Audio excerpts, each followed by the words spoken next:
그 짐승에게 속한 사람과 하나님의 인치심을 받은 그러니까 어린 양과 함께 거하는 사람들의 공통되는 특징 중에 하나가 머리에 쓰인 이름이 있다는 겁니다. 그러니까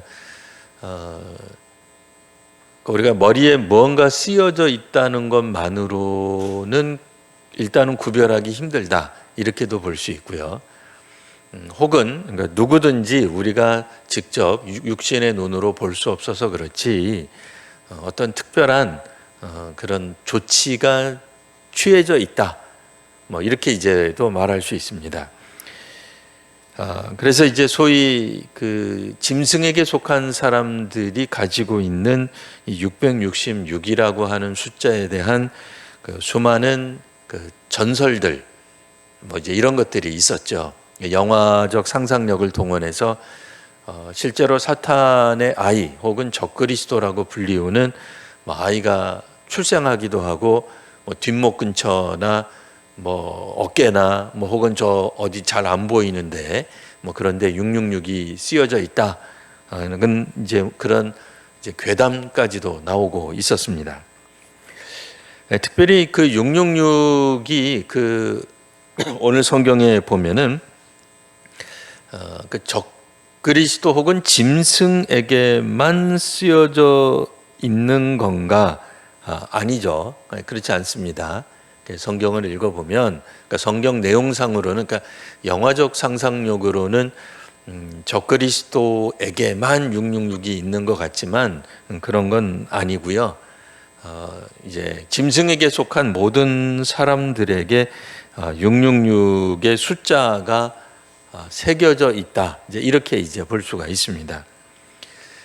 그러니 이제 어떤 사람들은 이 말씀에 대해서 진지하게 연구한 나머지 이게 이제 666이라고 안 써져 있으니까 이 666에 대한 새로운 접근, 왜냐하면 문신처럼 새겨져 있으면 누구라도 우리가 뭐 한국 같으면 대중목욕탕, 요즘은 대중목욕탕 잘 안 갑니다만 뭐 코로나 이전만 하더라도 우리나라의 그 유명한 그 사우나가 얼마나 많았는지 모릅니다.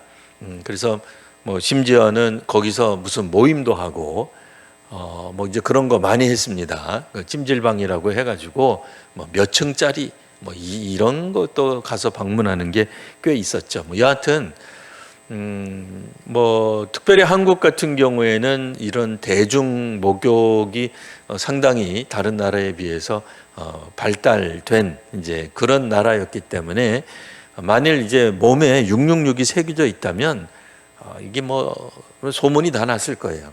내가 누구 봤다 말이에요. 내 장로님하고 같이 갔는데 봤다. 뭐 이런 이야기 나올 거란 말이죠. 그런데 이제 뭐 그런 게 전혀 없어요. 뭐 나올 수도 없죠. 예, 이거 있지도 않습니다. 그래서 이제 사람들이 어떤 사람들이 생각해낸 게 뭐냐면, 특별히 이제 17절에 보시면 이 표를 가진 자 외에는 매매를 못한다라고 하는 거에 이제 힌트를 얻어서 그러니까 매매와 연관이 있는 거다. 그래서 이거는 이제 뭐 온갖 여러 가지 생각하다가 바코드다. 이제 이런 이제 생각들을 이제 하게 됩니다. 그래서 뭐 바코드가 나온 거를 뭐 어떻게 뭐 숫자로도 뭐 계산하고 뭐 어떻게 계산하고 그랬더니 그게 이제 666이 나온다라는 거예요. 뭐 그런 거 아니죠. 그러다가 이제 바코드 갖고 안 되고, 왜냐면 이제 16절에 보면은 오른손에나 이마에 표를 받는다. 그래가지고 이제 요즘은 강아지들 집에서 이제 키우는 이제 안식 이제 그 반려묘 뭐 반려견에게 이제 그 생체 어떤 그 표를 이렇게 이식하는 게 있습니다. 심지어는 이제 사람 몸에도 이제 그 어떤 특정한 표식 같은 것들을 이식하는 단계가 되어서 뭐 그 표를 가지고 하면은 오늘날 우리들이 이제 크레딧 카드를 가지고 계산을 하듯이 할 수가 있는 이제 뭐 그래서 뭐 베리칩이 뭐 사람 몸에 집어넣고 그걸로 하는 거다까지도 나온 경우가 있습니다. 근데 이제 보면은 오른손에나 이마라 그래가지고 그러면 왼손에 집어넣으면 안 되죠. 이게 이제 사탄의 이제 영향을 받으면 반드시 오른손이나 그러면 오른손 다친 사람은 어떻게 되는 거죠? 왼손에다 이식하면 이거 큰일 났는데.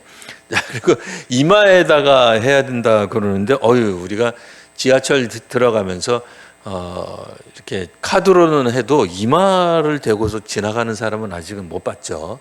그것도 쉽지가 않습니다. 그러니까 이거를 뭐 문자적으로 너무 이렇게 접근하다가 보면 그런 오류들을 생길 수가 있습니다. 뭐 심지어는 이 짐승의 이름이나 그 이름의 숫자를, 그래서 그 이름이 나오면 그거를 또 숫자로 환산하는 사람들이 있곤 했습니다.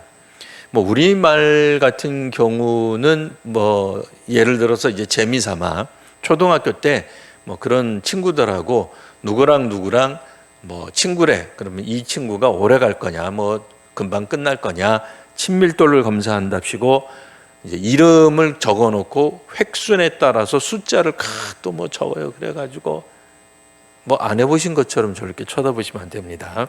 다 그런 거 했잖아요. 그래서 이렇게 계산해가지고 뭐 해가지고 또 지우고 뭐 해가지고 뭐 둘이 뭐 마지막 나오는 숫자가 뭐다. 그래서 숫자가 높으면 이게 뭐 상당한 뭐가 있는 거고, 뭐 둘을 합하면은 합했는데 뭐 10 이하다. 그러면 이거는 뭐 아니다. 뭐 이런 뭐 이거는 뭐 점도 아니고 이 뭐 뭔지 잘 모르겠어요. 그러나 재밌는 거는 그것도 우리의 이름을 숫자로 환산하는 게 있죠.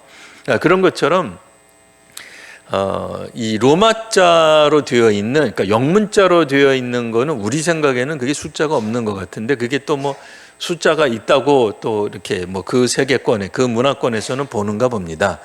뭐 어느 나라나 비슷한 것 같아요. 근데 뭐 모든 나라가 그런지는 잘 모르겠어요. 그런데 이런 이제 고대 로마에 있는 이 숫자, 로마자를 또 이렇게 숫자로 환산해 가지고 뭐 역대 이 뭐 황제 중에, 로마 황제 중에 누군가가 또 뭐 이 숫자에 해당하는 666에 나온 그런 못된 황제가 있었다. 또 그렇게 또 진지하게 말하는 그런 또 실제 신학자들도 있었습니다. 이제 그분들 입장에서는 왜 그랬냐면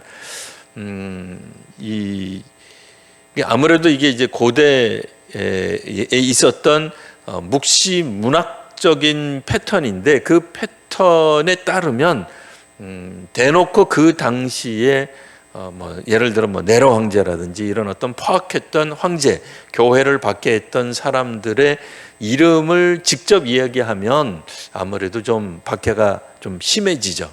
그러니까 우회적으로, 그러니까 유대 묵시문학, 고대 유대 묵시문학적 표현을 빌려서 숫자로 그의 이름을 환산했을 때, 누구라고 이름은 밝히지 않았지만 이름을 이제 계산을 해보니 뭐 666이 나왔다. 또 이렇게 이제 보는 견해도 있습니다.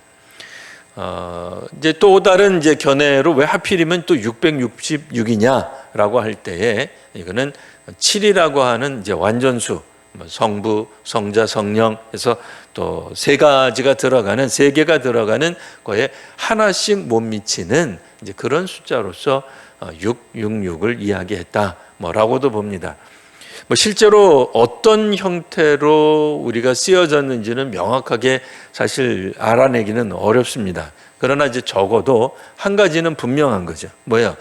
최초로 이 글을 읽었던 사람들에게 이 의미가 있었다는 거예요. 그러니까 1세기 교회 교인들이죠. 1세기, 2세기 그때 당시에 있었던, 그러니까 초대교회에 예수께서 부활하시고 승천하신 다음에 박해가 마구 시작이 됐을 때 사도 요한을 통해서 이 편지글을 읽었던 사람들이 이거는 누가 봐도 정말 배후에 사탄이 있는 거다. 사탄과 같은 어떤 그런 존재가 있다.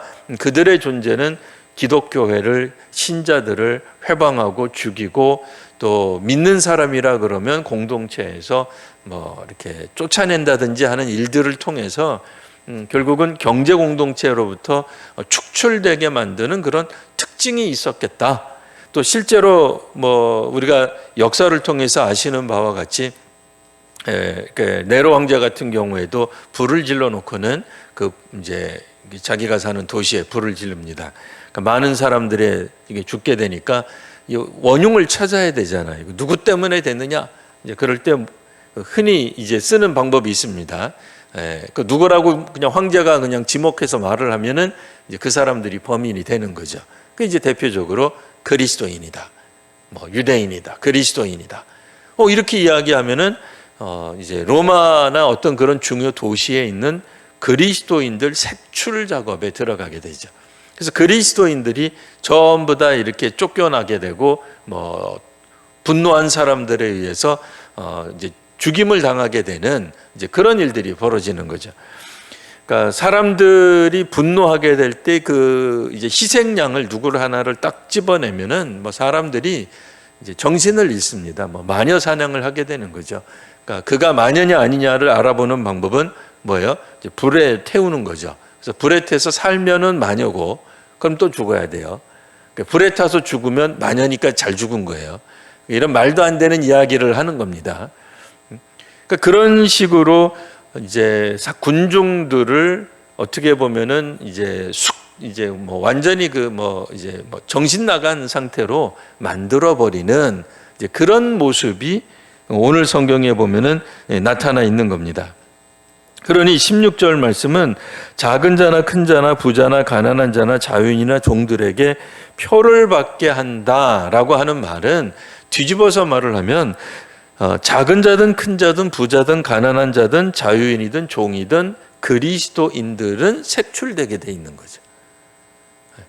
그러니까 오늘날 우리들이 흔히들 생각하는 것처럼 우리가 이제 어떤 그런 사상적 생각, 정치적인 어떤 색깔을 갖고 놓고 보면은 이게 뭐 계급 투쟁 그런 거 아니에요. 그런 게 아니고 뭐 갑질하는 사람과 아닌 사람, 뭐 주인과 종, 뭐 지배자와 피지배 계급 그렇게 이야기를 한 게 아니고 그때 당시 2000년 전 세계에서 말을 할 수 있는 모든 계층들을 다 언급하고 있다라고 생각을 하시면 됩니다. 그리고 이 모든 계층들 가운데에 그리스도인들도 있었다라고 우리가 조심스럽게 추론해 볼 수가 있습니다. 그 어떤 계층에 있는 사람이든지 간에 그러니까 한 사람도 빠짐없이 결국은 그들이 가지고 있는 어떤 그런 정체성, 그러니까 이제 뭐 여기서 같은 경우에는 2000년 전 같으면 이제 로마가 통치하던 시기였기 때문에 그러니까 로마 황제가 이야기하는 그런 신앙 숭배, 그러니까 로마 신앙 숭배를 해야 되는 거죠. 로마에 있는 수많은 신들 있잖아요. 우리가 그리스 로마 신화에서 알듯이 상당한 그런 어떤 로마와 그리스도를 지배하던 그들의 이제 어떤 종교적 신들을 숭배하지 않는 특별히 기독교, 예수 믿는 사람들에 대한 박해가 있었다라고 이야기를 할 수가 있고요. 그러니까 이들의 박해가 굉장히 공공연했다. 그러니까 굉장히 공적인 형태로 나타났다. 비밀스러운 무슨 결사단체로 나타났다기보다는 매매를 못한다는 것은 이제 아예 우리로 말하면 시장에 가는 거죠. 시장에 간다라고 하는 것은 공적 사회에서 산다는 걸 말을 합니다. 그러니까 드러내놓고 사는 거죠. 오늘날 우리들이 흔히들 중국 교회 교인들을 이야기할 때 이제 가정교회 교인들과 삼자교회 교인들로 이렇게 나누고 있습니다. 그런데 예전만 하더라도 우리가 이제 1980년대, 그러니까 90년대 초반만 하더라도 그때는 이제 중공이라고 이제 우리가 그때는 중국을 불렀죠. 지금처럼 중국이라고 친근하게 안 부르고 중공, 반드시 중공이라고 불렀었어요. 그러니까 그 시절에도 그들은 교회가 있었습니다. 근데 그 삼자교회를 가리켜 우리가 굉장히 비난하고 이거는 옳지 않은 신앙의 어떤 그런 대표적인 것으로 이야기를 했는데 이제 90년대 초반 이후에 공산주의가 무너지고 난 다음에 어느 정도 이제 그 종교들 간에, 그러니까 기독교회들 간에 중국 기독교와 한국 기독교 혹은 세계 기독교와의 어떤 교류가 일어나면서 이제 비로소 이제 우리가 이제 알게 된 몇 가지 것들이 있죠. 그러니까 벌써 지금은 24년이니까 벌써 한 30년도 더 된 얘기입니다. 그러니까 그때 이제 새롭게 알게 된 게 중국의 삼자교회 교인들, 삼자 교회에 다니는 그리스도인들은 자신들을 그리스도인이라고 만천하에 공개한 사람들이라고 하는 걸 이제 나중에 이제 알게 된 거죠. 우리식으로 말하면 이제 주민등록증에 해당하는 이제 그런 것에 그들은 종교에 이제 기입을 하는 거예요. 기독교인이라고. 그렇게 적으면 이제 그들은 이제 소위 말하는 공산당이 될 수가 없는 거죠. 그러니까 공산주의 사회에서 공산당원이 될 수 없다라고 하는 것은 상당한 사회적 제약이 따르기 마련입니다. 그러니까 높은 신분으로 올라갈 수가 없게 되는 거죠.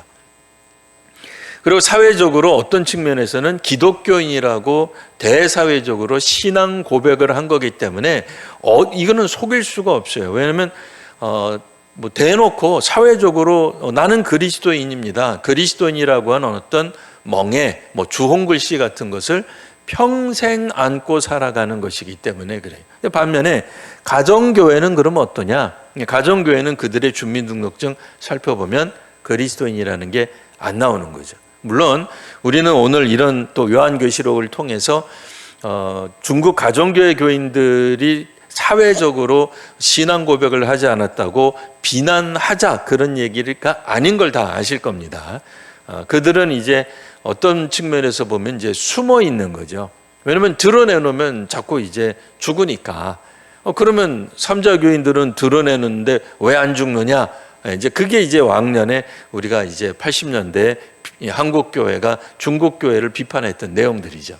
그러니까 그들은 소위 말하는 나라를 위해서 존재하는 교회인 것처럼 그러니까 이제 우리는 생각을 한 겁니다. 그러니까 중국이라고 하는 나라는 결국 공산당이 이제 지배하는 국가이기 때문에 공산당을 위한 공산당의 어떤 앞잡이 같은 교회라는 이제 인식을 갖게 됐었던 거죠. 그러다 보니 우리는 또 특별한 또 이제 역사적 경험이 있지 않겠습니까? 6.25라고 하는 특별한 경험이 있기 때문에 공산당을 향하여서 비판하지 못하는 그런 종교, 그런 교회는 뭐 어용이다. 뭐 이제 이렇게 이제 보게 되고 마치 이제 북한에 있는 그 이름뿐인 이제 북한 기독교회를 이제 떠올리면서 이제 중국 교회를 비판을 한 거죠. 근데 실제로 중국 교회는 우리가 생각하는 그런 북한 교회하고도 상당히 거리가 있는 이제 그런 모습을 이제 보여주고 있습니다. 여하튼 중국 교회도 그리스도인이라고 대공개적으로 이제 고백하는 한 상당한 이제 제약이 있다 말입니다. 우리도 사실 마찬가지죠. 물론 이제 80년대, 90년대 한국 교회가 막 부흥 성장하고 그럴 때야 그것을 굉장히 자랑스럽게 여겼다라고 한다면, 뭐 오늘날에는 한편으로는 뭐 조금 이렇게 좀 뭐 겸양은 아니지만 부끄러워하는, 그리스도인임을 어디 가서 이야기하기를 부끄러워하는 어떤 수줍은 형태의 교회가 되어버리고 말았어요. 왜요? 소위 말하는 사회적 신뢰도가 예전같이 않기 때문에 이제 스스로 어디 가서 그리스도인이라고 이야기하지 못하는 경우들도 있지만, 그럼에도 우리가 생각해 볼 수 있는 것은 이와 같은 어떤 갈등 상황들이 결국에는 마지막 때에 심화된다라고 말을 할 수가 있습니다. 혹시라도 우리가 뭐 중동 지역 같은데, 뭐 중국 같은데 가가지고 뭐 나는 그리스도인입니다 하고 이제 전도를 뭐 대놓고 이제 길거리에서 하다가는 추방당하기 딱 좋습니다. 일부러 그렇게까지는 뭐 하실 필요가 전혀 없죠. 완전히 뭐 그리스도인인 걸 알게 되면 아예 살해까지 하는 그런 지역에서 아무런 대책도 없이 또 현지의 어떤 거점도 없이 무조건 그리스도인이라고 드러내는 것은 뭐 현명한 방법은 아니다라고 생각은 합니다만, 문제는 뭐겠어요? 오늘 성경에도 보면 이거는 동시대의 같은 나라 안에서 일어나는 현상들이다라고 하는 거죠. 그러니까 적당히 사람들이 피할 수도 있지만 결국 오늘 14장에서도 이야기하는 것을 보면 믿음의 사람들은 거짓말하지 않는다, 그 얘기. 물론 이거는 뭐 심각한 뭐 우리나라가 박해 상황은 아닙니다만 그래도 이때 우리가 성경적인 관점을 생각해 보면 마지막 때에 드러나게 되는 그런 어떤 그 극심한 위험이 있는 그런 상황 가운데서 뭐 박해가 한참 일어나고 있는데 일부러 뭐 길거리 돌아다니면서 아무도 모르는데 나 그리스도인인데 왜 안 잡아가세요? 왜 나를 안 죽이세요? 그럴 것까지는 없지만 적어도 믿음의 사람들이 발각이 됐을 때, 우리는 이제 그런 증거들을 갖고 있는 거죠. 발각이 됐을 때 결국 이제 담대하게 그들이 믿음을 고백하며 이제 순교의 자리로 나아갔다라고 하는 것을 알 수 있습니다. 이제 그런 측면에서 오늘 쭉 보시면 4절에서 5절에 이제 그런 내용이 나오는 겁니다.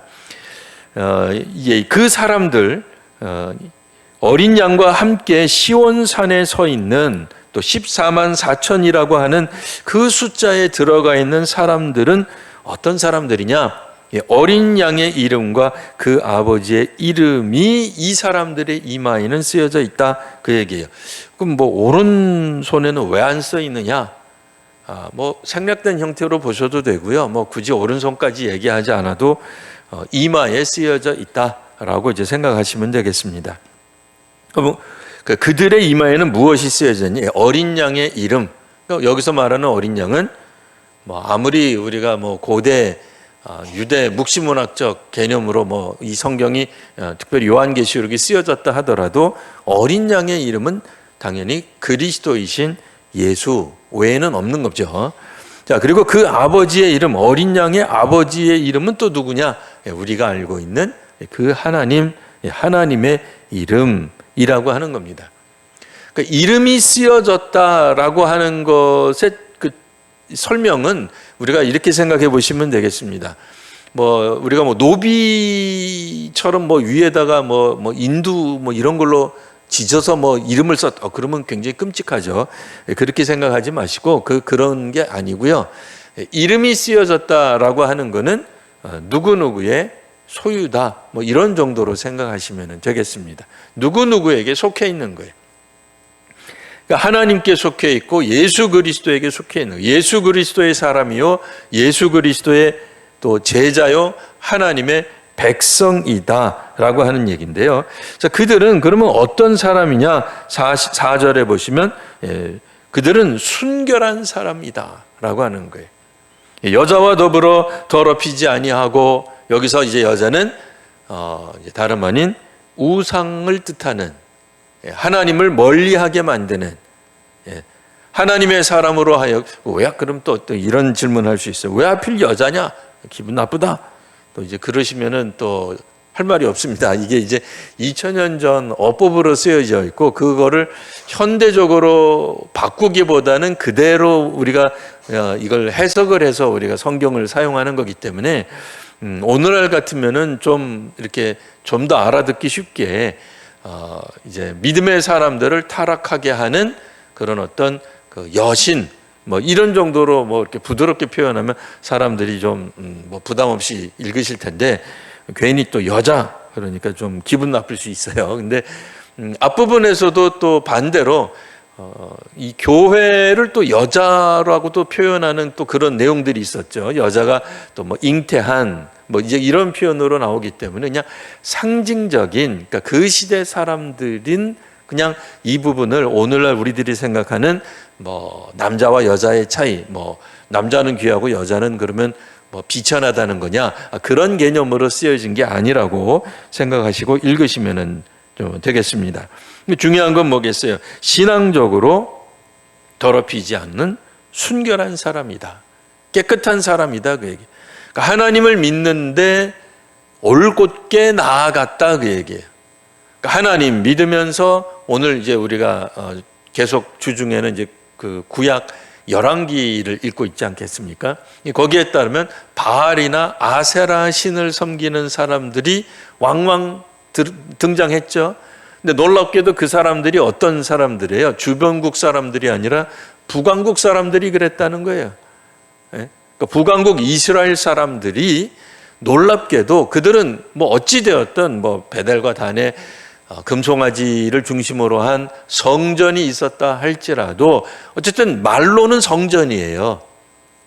사실은 뭐 우상 신전이죠. 사실은 우상의 산당과 진배 없으나 적어도 그들이 표방한 것, 그러니까 겉으로 표방한 건 예루살렘 성전을 이렇게 겨냥한 북왕국 이스라엘의 거룩한 성전이다 말이에요. 그러니까 이제 뭐 우리는 이제 금송아지가 있다는 걸 알긴 합니다만, 그래도 어쨌든 공식적으로는 성전이지만 실제로는 뭘 했다는 거예요?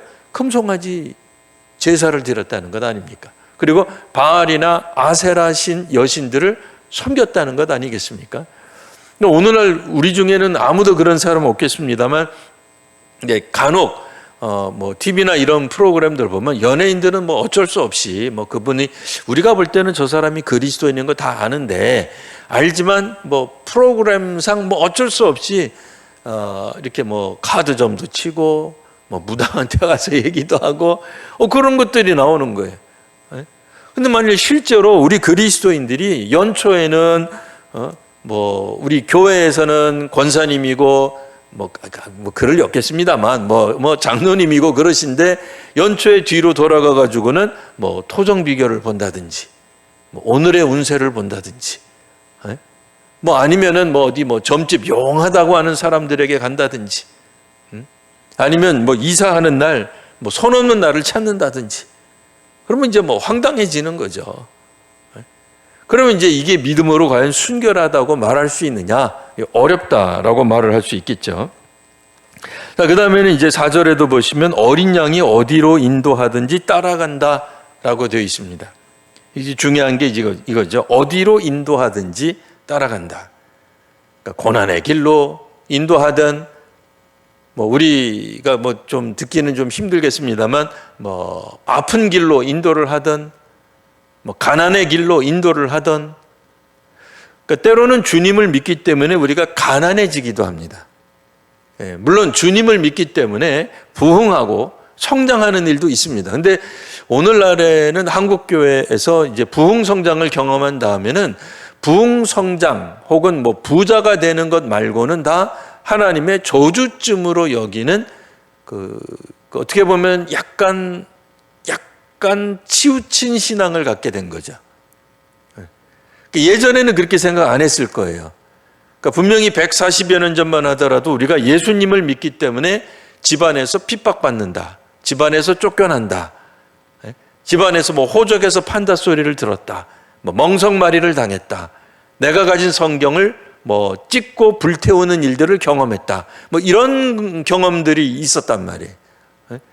그러니까 분명히 신앙 초기나 혹은 그 어떤 시절, 불과 뭐 수십 년 혹은 뭐 몇 년 전만 하더라도 여전히 신앙생활을 하기 때문에 겪게 되는 고난, 뭐 불이익, 이런 것들에 대해 우리들이 각오하며 살았던 적이 분명히 있었어요.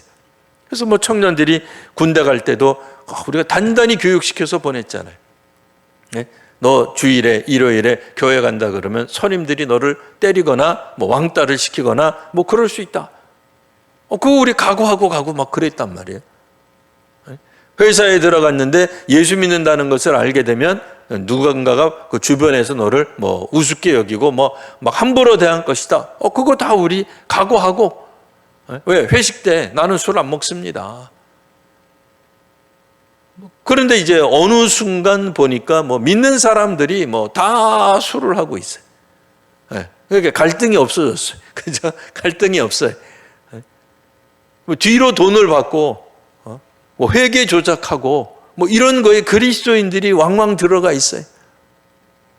그 전에는 이런 거를 나는 뭐 죽어도 못합니다, 막 이러고 이런 게 이제 그리스도인들의 어떤 이미지였다고 한다면 어느 순간부터는 그냥 묻혀져 있는 거예요.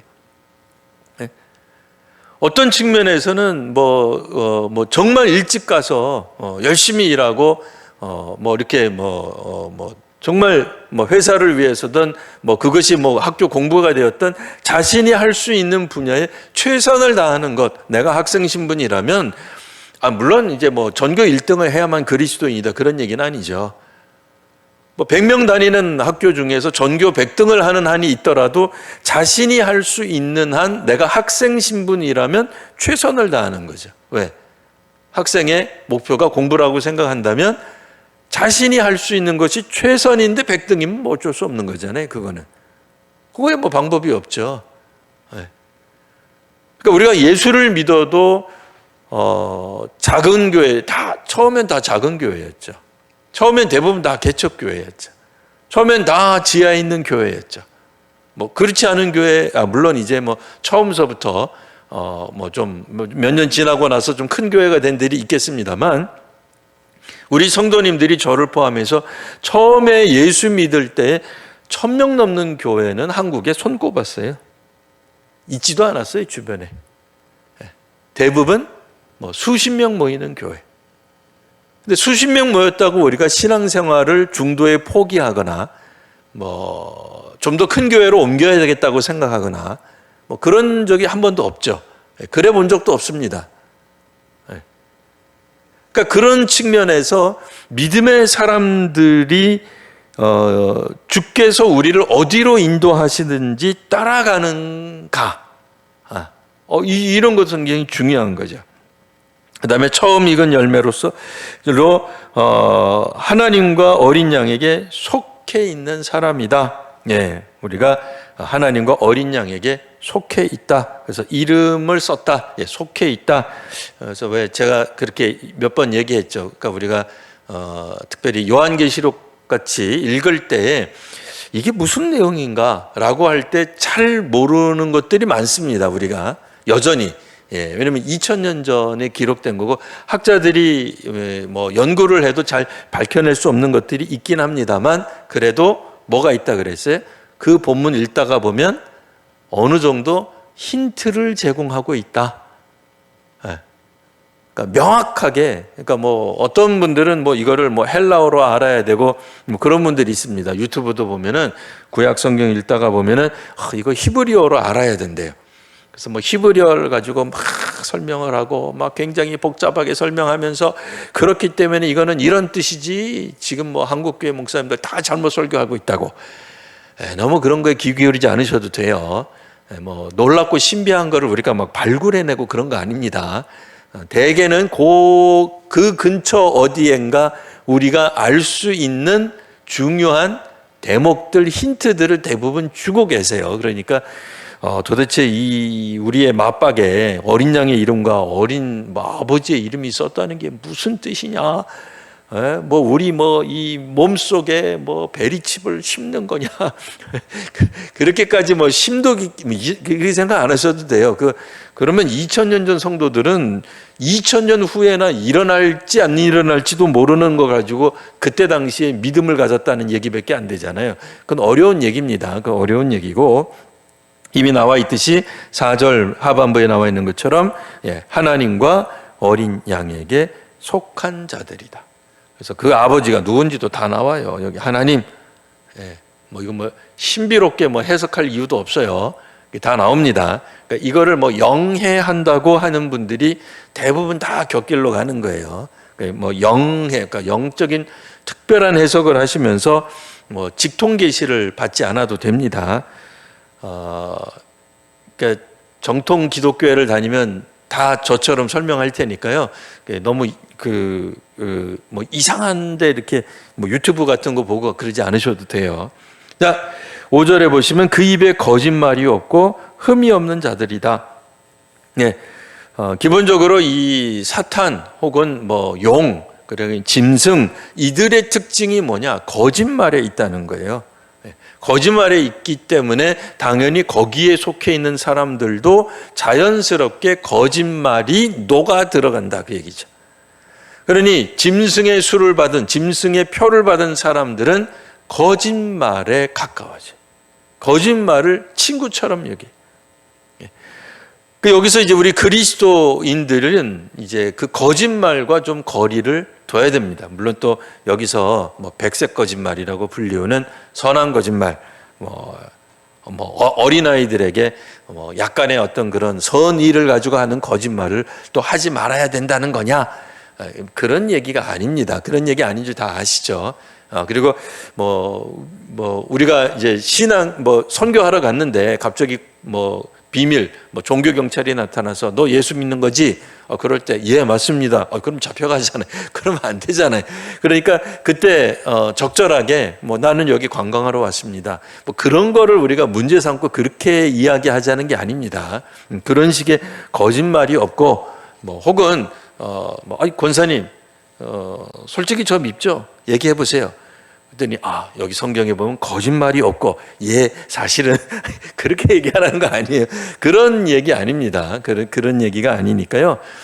여기서는 이제 기본적으로 용들, 사탄들, 그들이 가지고 있는 어떤 전략들이 뭐였어요?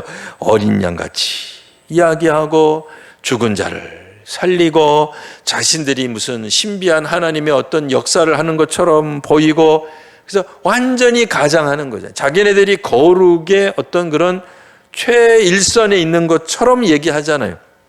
그래서 하나님으로부터 성령을 받은 사역자들은 자신들이 능력받았다고 자신들을 드러내지 않습니다. 그러니까 사람들이 자신들에게, 사역자에게 관심을 갖게 되거나 집중하게 되면 멀리하게 해요. 그 대표적으로 성경에도 보면 사도행전에 나옵니다. 베드로와 요한이 이제 성전 미문으로 이렇게 기도하러 올라가다가 안진뱅이가 있어서 이제 낫게 하죠. 그때 이제 사람들이 모여가지고 주목하니까 뭐라고 이야기해요? 여러분들 왜 우리가 우리 개인의 경건과 능력으로 이 사람을 낫게 한 것처럼 왜 우리를 주목하느냐라고 얘기를 해요.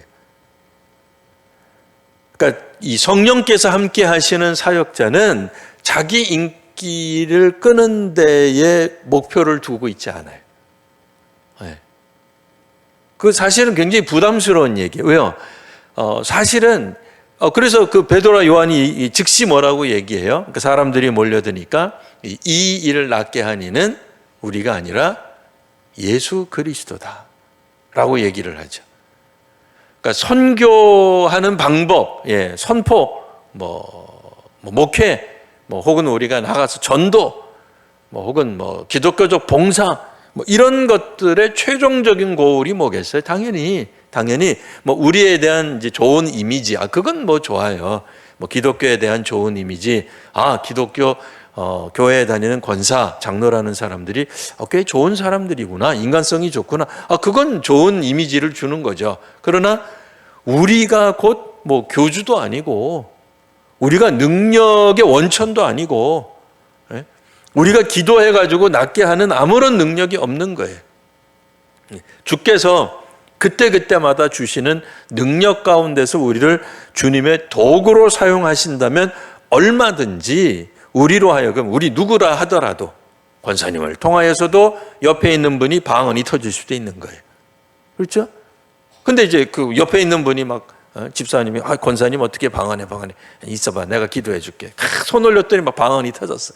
그때부터 그 권사님이 헷가닥해가지고 내가 능력자다. 그거 제정신이 아닌 거죠. 그거 아닙니다. 그 하나님의 능력이 우리의 어떤 그런 어떤 환경, 상황을 통해서 드러난 거죠. 그냥 하나님은 역사하실 수도 있어요. 그러나 그렇게 되면은 그 사람이 자기가 왜 방언이 터진지 모를 수 있잖아요. 그래서 일종의 안내자처럼, 영혼의 안내자처럼, 스승처럼 우리를 잠깐 두신 것뿐이다 말이에요.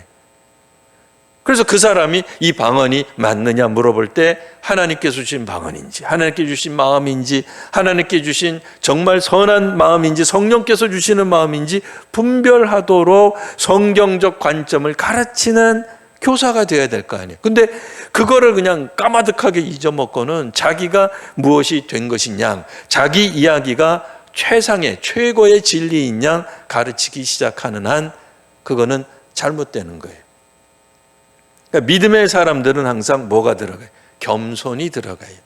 그러니까 겸손이 없으면 그가 가진 영성이 아무리 위대하고 멋있어 보여도 다 허상이에요. 이러면 사탄도 얼마든지 우리를 속인다 그랬잖아요.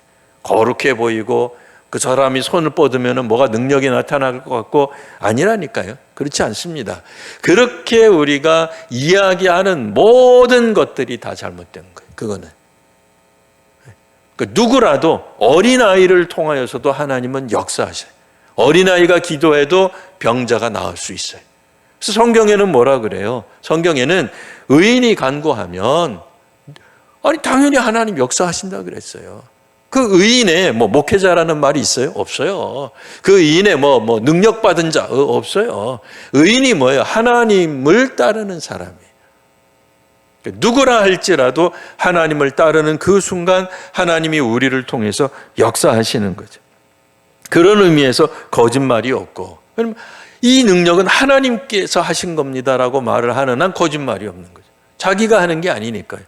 그거를 말을 하는 게 해야죠. 그래서 흠이 없는 자들, 우리가 완벽한 그런 사람은 누구도 없습니다. 예. 그런 사람 있으면 참 좋겠습니다만 아무도 없습니다. 예. 사람으로서는 없습니다. 그러니까 우리가 신학적으로는, 성경적으로는 어떻게 이야기하냐면 무흠한 인간이 딱 한 분 있었어요. 누구실 것 같아요? 아무런 흠이 없는 사람이 역사상 딱 한 사람 존재했어요. 누구예요? 또 아담이라 그러면 안 됩니다.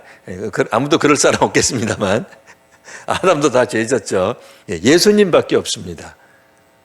예수님 이외에는 그 누구도, 누구라 하더라도 다 흠이 있어요. 흠이 있으니까 우리가 생각하는 이제 그런 흠이 있잖아요. 저 준비도 안 하고 제대로 안 하고 눈곱 좀 봐, 머리도 안 감았어, 냄새나, 왜 저렇게밖에 못하지, 왜 나한테는 좋은 말 안 하고 저 사람한테만 친절하게 하지, 저 사람한테 돈 먹었나, 등등 수많은 이야기 할 수 있잖아요. 내 마음에 안 든단 말이에요. 그런 거는 누구에게나 있어요. 심지어는 그런 어떤 불쾌한 마음, 불평하는 마음은 사람들이, 우리가 신학적으로, 성경적으로는 무흠하다는 예수님에게도 조차 사람들이 느꼈단 말이에요.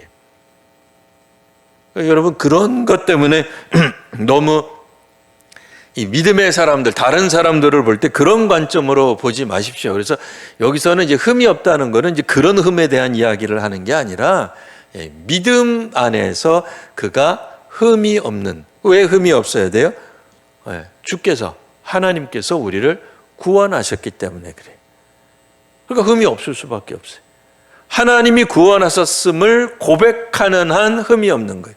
이건 내 공로야, 내가 잘했기 때문이야, 내가 40일 금식 기도를 10번이나 했어요, 성경을 내가 100번 읽었지, 이렇게 말하면서 자기 어떤 능력, 자기 어떤 영성을 주장한다 그러면 그건 이제 흠이 있는 거죠. 근데 우리는 그렇게 믿지 않습니다. 누가 그렇게 믿어요? 우리 중에 그렇게 믿는 사람 아무도 없잖아요. 근데 이 교리는 다 알고 있는데 실제 우리의 삶에, 신앙생활에 이제 요소마다 적용을 잘 못 시키죠.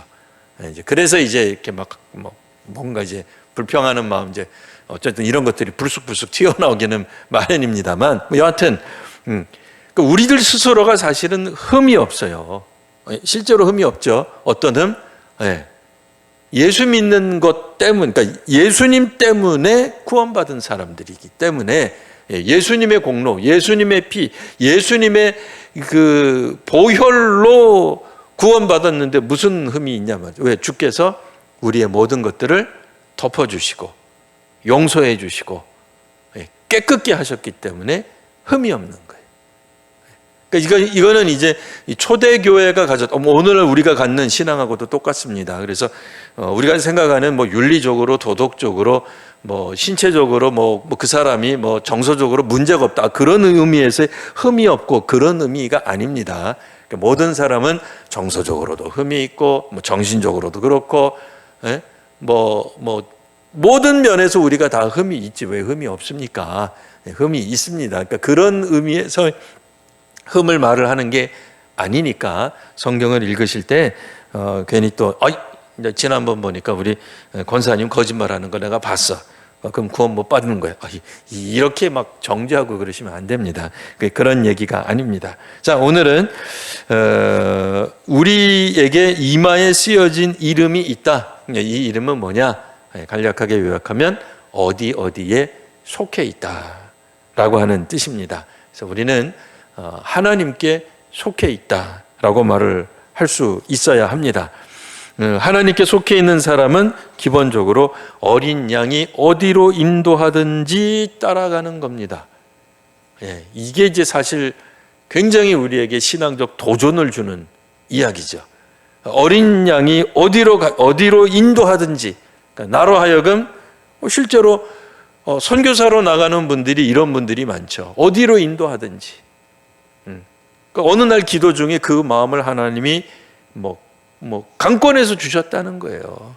그러니까 자기가 논리적으로 생각해 볼 때 이건 말도 안 된다는 거죠. 왜? 자기가 중국어를 할 줄 알아?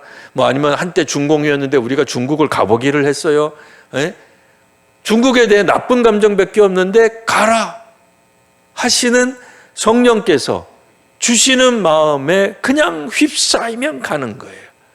일본, 그럼 여전히 지금도 정치적인 것 때문에 그렇지 않아도 실제로 그게 아니어도 일본에 대한 감정이 우리가 별로 좋지 않잖아요. 어떤 분들은 그런 것 뒤에 써놓고 다녀요. 일본 차에게는 양보하지 않습니다. 이러고. 그게 무슨 대단한 애국심인 것처럼 그렇게 생각할 수도 있죠. 여하튼 그래서 일본 들어가는 건 모든 것을 다 미워하는 이제 그런 사람이라 할지라도 성령께서 역사하시면 어떻게 돼요? 일본 선교사로 가더라 그 얘기.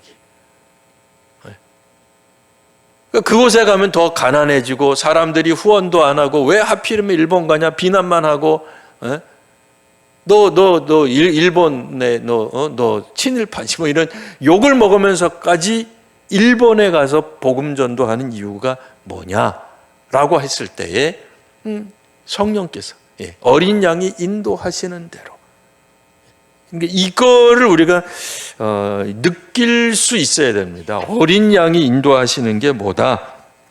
그래서 우리 교회의 비전에 보면 세 번째 그게 있어요. 하나님의 음성을 듣는 교회. 사실 이 교회는 이 교회를 말하는 게 아니라 우리 성도님들을 말을 하는 거예요. 그러니까 우리 교회의 비전, 제가 목회하는 비전, 그 뭐냐? 우리 성도님들이 하나님의 음성을 들을 수 있어야 돼. 그래서 어린 양이 인도하는 대로 가는 거예요. 그래서 하나님에 의해 사역하는 성도들. 그러니까 심지어는 이거죠. 갑자기 오늘따라 그냥 담임 목사를 욕하고 싶어요. 뒤에서 그냥 궁시렁궁시렁 대고 싶어요. 그 하나님이 시켜서 하는 거면 하세요. 하나님에 의해 뒷담화 사역하는 교회가 되면 되는 거예요. 그건 강력한 거죠. 왜? 하나님이 그 사람을 통해 선지자처럼 교회에 경고하시는 거니까. 목회자에게 경고하시는 거니까. 근데 그게 아니라 그냥 욕을 하는 거예요. 그러면 안 되죠. 그럼 재미없죠. 우리가 예수 믿기도 바쁜데 우리 하나님 막말은 아닙니다. 하나님 나라 갈 일이 점점 가까워지잖아요. 그러면 이 땅에서 사역할 시간이 많지 않은 거잖아요. 점점 줄어드는 건데, 교회 욕하고, 장로님 욕하고, 담임 목사 욕하고, 담임 목사는 그냥 우리 교회에서 수많은 목사님 있으니까 저를 그냥 예를 든 겁니다. 목사 욕하면서 시간 보내는 거 너무 아깝지 않아요? 할 때는 기분이 풀릴지 어떨지 몰라도 그거 재미없죠. 그렇게 사역하라고 우리를 보내신 게 아니라 말이죠. 그러니까 그런 의미에서 정말 하나님이 인도하시는 대로 사역하는 그런 귀한 우리 성도님들, 우리 모두가 되시기를 바랍니다. 기도하겠습니다. 하나님, 오늘도 주의 말씀을 저희들이 상고하였습니다. 말씀에 따라 참으로 어린 양이 인도하는 대로 함께 따라가는, 또 더불어 사역하는, 뒤따라가는, 순종하는 이 시대의 귀한 성도들과 교회가 되게 하여 주옵소서. 말씀에 깨달음이 있게 하시고, 또 주께서 우리를 부르실 때에 주님, 제가 여기 있습니다. 저를 부르셨습니까? 라고 말할 수 있는 귀한 성도님들, 또 성도님들의 가정들이 되게 하여 주옵소서. 예수님 이름으로 기도합니다. 아멘.